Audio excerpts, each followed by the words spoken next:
کہ اہل عرب روزے کی عبادت سے واقف نہیں تھے۔ ان کے ہاں ملت ابراہیمی کی کچھ چیزیں تو چلی آ رہی تھی، اگرچہ بگاڑ ہو گیا تھا۔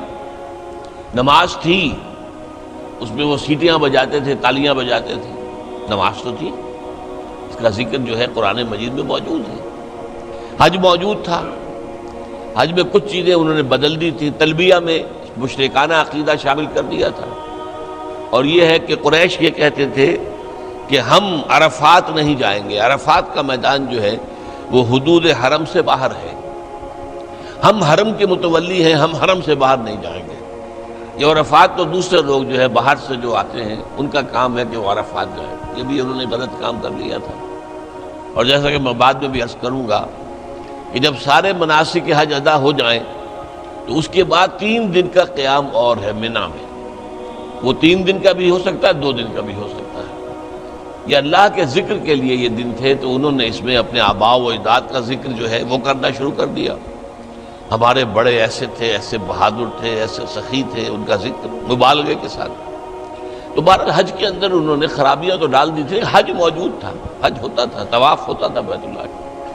اسی طرح زکوٰۃ کے نام سے گزارش ہے، اگر آپ ہمارے چینل پر نئے ہیں تو سبسکرائب ضرور کریں اور ڈاکٹر اسرار احمد رحمت اللہ علیہ کے لیے سورہ فاتحہ پڑھ کر کامنٹ میں آمین لکھنا نہ بھولیں۔ شکریہ۔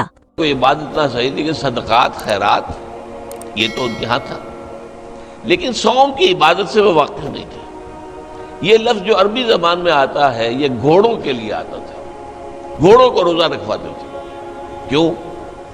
آپ کو معلوم ہے ان کا پیشہ ہی تھا غارت گری، لوٹ مار، اور لوٹ مار میں خاص طور پر رات کے پچھلے حصے میں جا کے کہیں چھاپا مارنا، لوٹ مار کرنا، غارت گری کرنا، خوریزی کرنا، پھر وہاں سے بھاگنا۔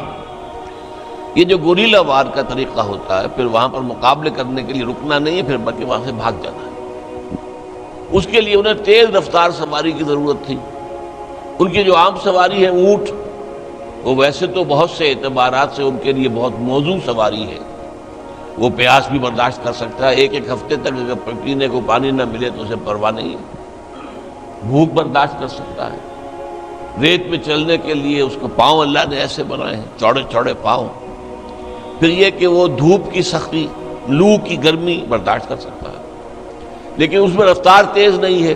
تیز رفتاری کے لیے گھوڑا چاہیے، اور گھوڑا نازک مزاج جانور ہے، وہ بھوک اور پیاس برداشت نہیں کر سکتا، گرمی اور لو کی حدت اور شدت برداشت نہیں کر سکتا۔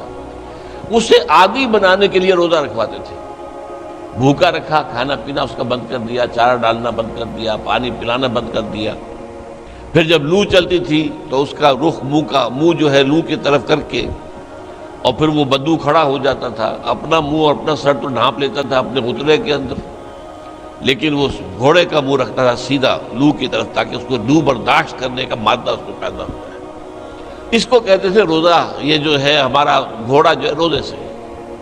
تو ہمیں قرآن مجید میں جو مکی قرآن ہے، مکی صورتیں، یہ 2/3 تقریباً بنتی ہیں پورے قرآن کا، اس میں کہیں صوم کا ذکر نہیں ہے۔ ایک جگہ برسبیل تذکرہ حضرت مریم علیہ السلام کے ذکر میں ہے کہ جب ولادت ہو گئی ہے اور حضرت مسیح کو لے کر انہیں آبادی میں جانا تھا، وہ تو ایک بالکل ویران جگہ میں جا کر انہوں نے وہ سارا جو شدت ہے وضع حمل کی وہ برداشت کی، اس لیے کہ شادی تو ان کی ہوئی نہیں تھی، تو اب یہ بچہ کہاں سے آ گیا؟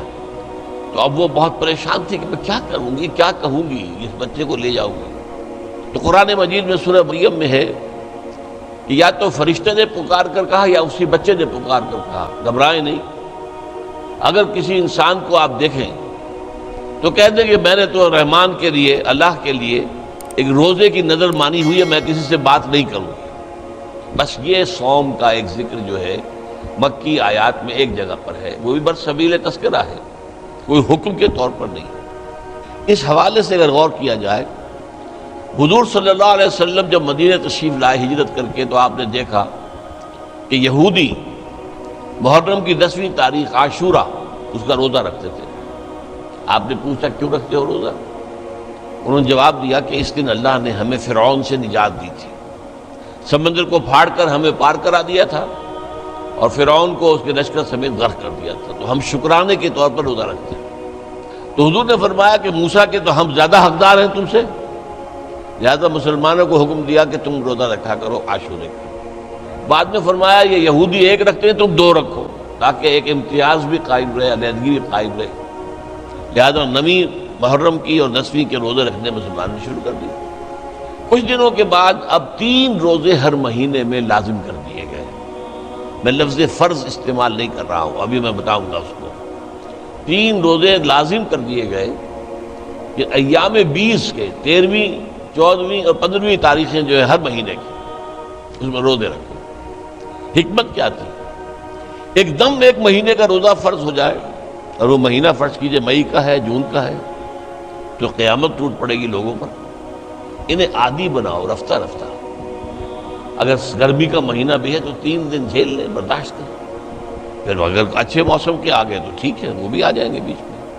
تو 3 دن کے یہ روزے لازم کیے گئے، اور اس کے لیے پہلا حکم قرآن کا جو آیا ہے کتب علیکم الصیام، لکھ دیا گیا تم پر روزہ رکھنا، واجب کر دیا گیا۔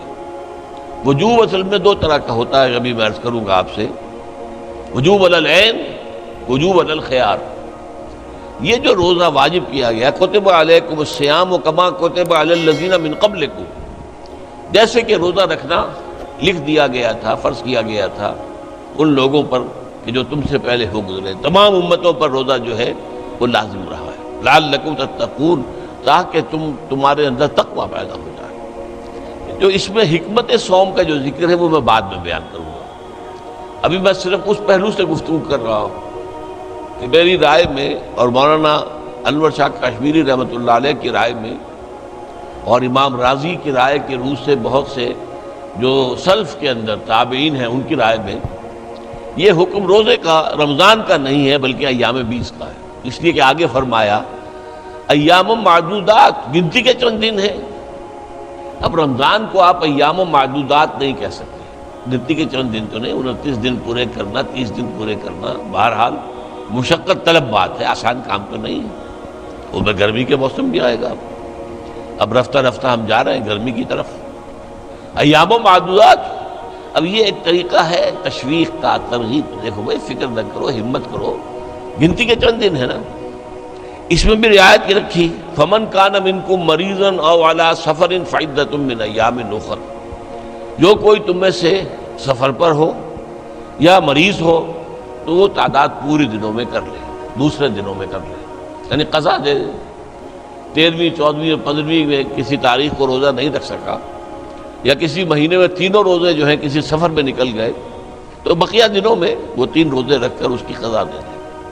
وعلی الذین یطیقونہ، اور وہ لوگ کہ جنہیں طاقت ہو وہ رکھ سکتے ہوں، نہ سفر پر ہے نہ مریض ہے، فدیۃ طعام مسکین، اگر وہ روزہ نہ رکھیں تو اس کا فدیہ ہے 1 مسکین کا کھانا کھلا دینا۔ ایک رعایت اور رکھ دی، 2 رعایتیں ہو گئی، بیمار ہو، سفر پر ہو تو قضا کر لو دوسرے دنوں میں، اور اگر کسی وجہ سے طبیعت بالکل نہیں مان رہی، طبیعت آمادہ ہی نہیں ہے، روزہ رکھنے پر طبیعت جو ہے کسی طور سے آمادہ نہیں ہو رہی، تو اس کا ایک فدیہ ہے، اس کا ایک کفارہ ہے، 1 مسکین کو کھانا کھلا دو۔ فمن تطوع خیرا فهو خیر اللہ، اور جو کوئی اپنی مرضی سے زیادہ خیر کمائے، 1 کے بجائے 10 مسکینوں کو کھانا کھلائے، تو یہ اس کے لیے بہتر ہے، اس کو زیادہ اجر و ثواب ملے گا۔ وَأَن تَصُومُوا خَيْرٌ لَكُمْ، اور اگر تم روزہ رکھو تو اسی میں تمہارے لیے بہتری ہے، ان کنتم تعلمون، اگر تم سمجھتے ہو۔ اب یہ الفاظ جو ہے خود بول رہے ہیں، ترغیب ہے، ان تصوموا خیر لکم، اگر تم روزہ رکھو تو یہ بہتر ہے، فائدہ نہ اٹھاؤ جو تمہیں دوسری رعایت دی جا رہی ہے کہ روزہ نہ رکھو تو اس کا فدیہ جو ہے 1 مسکین کا کھانا کھلا دینا، اس سے فائدہ نہ اٹھاؤ، اسی میں بہتری ہے۔ پھر ایام و معدودات میں نے آپ سے عرض کیا، گنتی کے چند دن۔ اب اصول قرآن مجید کا یہ ہے، القرآن یفسر بعضہ بعضا، قرآن کا ایک حصہ دوسرے حصے کی تفسیر بیان کرتا ہے۔ یہ ایام معدود کے الفاظ آئے ہیں 2 ہی رکوعوں کے بعد حج کے ضمن میں۔ حج کے ضمن میں جیسا کہ میں نے ابتدا میں بھی عرض کیا تھا، جب تمام مناسک حج ادا ہو گئے، وقوف عرفہ بھی ہو گیا، مزدلفہ بھی ہو گیا، پھر قربانی بھی ہو گئی، حلق بھی ہو گئی، رمی ہو گئی، یہ سارے جو ہے تمام جو مناسک ہیں وہ پورے ہو گئے. اب 2 دن یا 3 دن قیام کرو منا میں اللہ کے ذکر کے لیے. چنانچہ ان رکوع میں فرمایا گیا فَإِذَا قَضَيْتُم مَّنَاسِكَكُمْ فَاذْكُرُوا اللَّهَ كَذِكْرِكُمْ آبَاءَكُمْ أَوْ أَشَدَّ ذِكْرًا. جب تمام مناسک کے حج ادا ہو جائیں، پورے ہو جائیں، تو پھر اب اللہ کا ذکر کرو اتنا شدت کے ساتھ، بلکہ زیادہ شدت کے ساتھ جس کے ساتھ تم اپنے آباء و اجداد کا ذکر کرتے تھے. یہ خرابی انہوں نے کر لی تھی. بجائے اللہ کی یاد کے، اللہ کے ذکر کے، اللہ کی عظمت کے بیان کے، اللہ کے انعامات اور احسانات کے تذکرے کی بجائے وہ اپنے بڑے لوگوں کے جو ہیں اوصاف اور ان کا کردار اور ان کے کارنامے اور ان کی سخاوت، ان کی شجاعت، ان کی بہادری، یہ اس کا تذکرہ کرتے. تو فرمایا نہیں، فاذکروا اللہ کذکرکم آباءکم او اشد ذکرا، تو اللہ کا ذکر کیا کرو جیسے کہ اپنے آباء و اجداد کا ذکر کرتے رہے ہو، بلکہ اس سے بھی زیادہ. آگے چل کر فرمایا وَاذْكُرُوا اللَّهَ فِي أَيَّامٍ مَّعْدُودَاتٍ، وہی الفاظ آ گئے. ذکر کرو اللہ کا گنتی کے چند دنوں میں. فَمَن تَعَجَّلَ فِي يَوْمَيْنِ فَلَا إِثْمَ عَلَيْهِ، جو کوئی 3 دن پورے کرنے کی بجائے 2 دن پورے کر کے چلا آیا اس پر بھی کوئی گناہ نہیں ہے.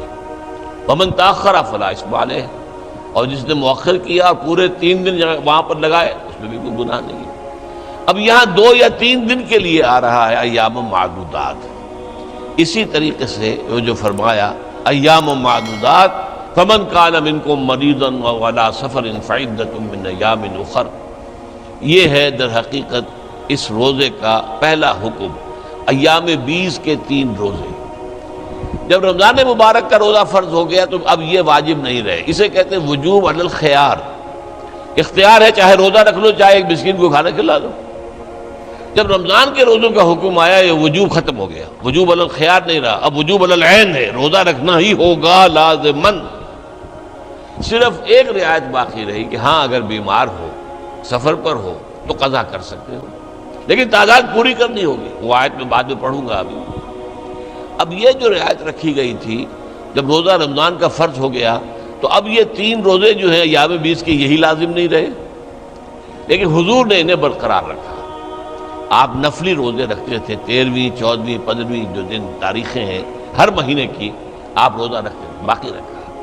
اور بھی جو لوگ جن کو اللہ تعالیٰ کا قرب جو ہے زیادہ پیارا ہے، روحانیت سے جنہیں زیادہ دلچسپی ہے، وہ نفلی روزے بھی رکھتے ہیں.